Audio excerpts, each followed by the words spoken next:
My name is John Heald. I'm the Senior Cruise Director, Carnival Cruise Lines. And you're filming this on board the Carnival Legend.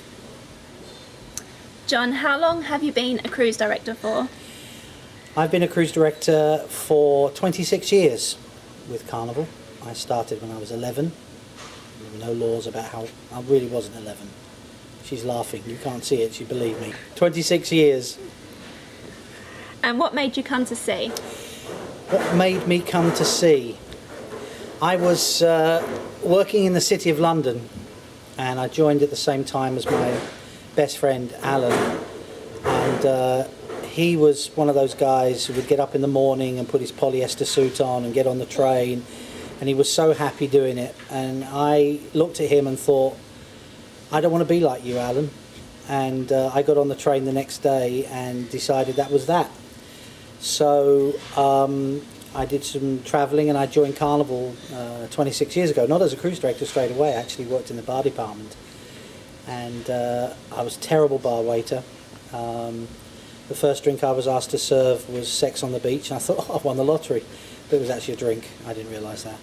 And so they realised that I was a terrible bar waiter, and they made me a cruise director. So here I am.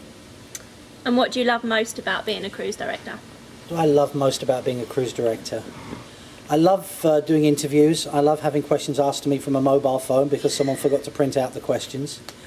I love being interviewed on a camera which is on a stand which looked like Morph made it on Vision On, which the older viewers will understand.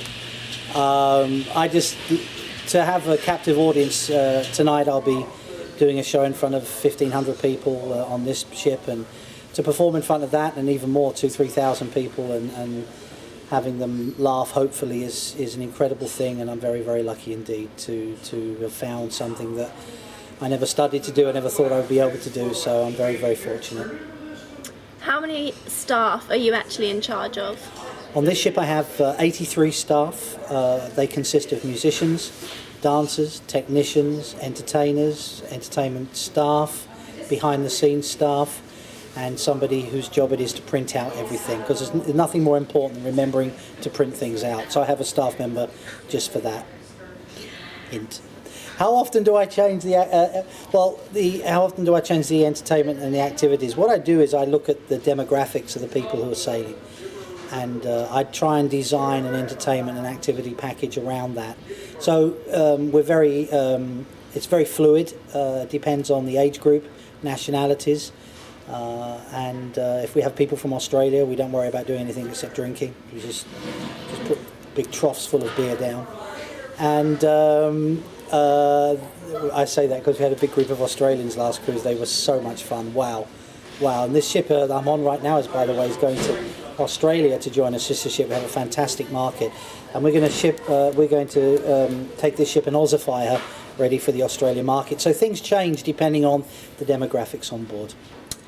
Do you offer activities for different age groups and families? Yes, we do offer different activities for age groups and families. We have kids camps from age 2 all the way up to 17, specific activities for the 18 to 20 year olds, and then adult themed trivias and contests, family shows, R-rated uncensored comedy shows.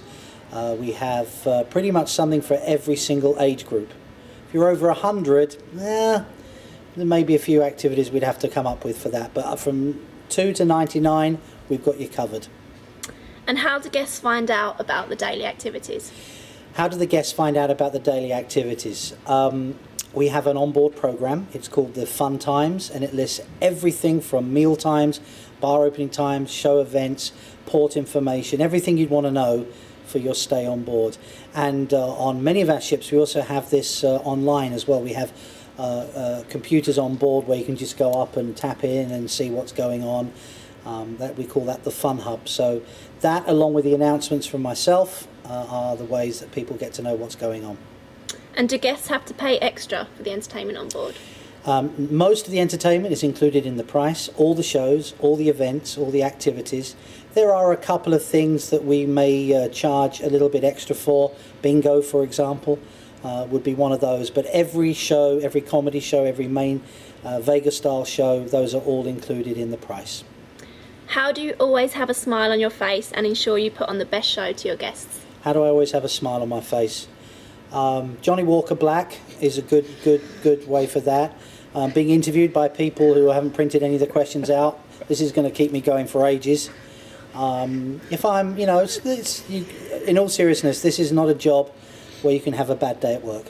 You just can't. You have to come out with once you open your cabin door, ta-da, it's all about having that smile. But if you love your job, I think that's the same in anything, right? Do you get time to go and meet your guests when you're not on stage?